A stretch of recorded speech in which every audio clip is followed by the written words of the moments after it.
My name is Ross Phillips. So I work for All States Construction, mainly drive it and waterproof company. Mainly do a lot of our work in Ocean City, around Delaware. Kind of work that I do, I'm a carpenter, so I'm more framing, trim, siding, metal work, roofing. And on any given time, we have 30 to 40 field employees, especially this time of year where it's our busy time. Today we're in Dover, Delaware, installing NewTek Wood on Johnny Gymnastics World of Furniture. So being my first time using it, I feel it went on very quickly, smoothly, and really no problems as long as it's put onto the manufacturer specs.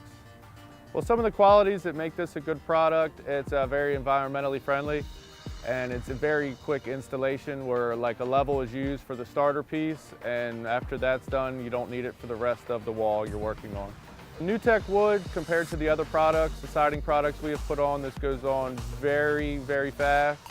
It's a quick installation where not every screw has to go through the material. So the clips, they pretty much act as just holding it in, and you only put screws on the butt joint to allow for expansion and contraction. So NewTek Wood, me personally, first time using it, I would definitely recommend it to people with not as much experience putting on siding because really it's a quick and easy installation.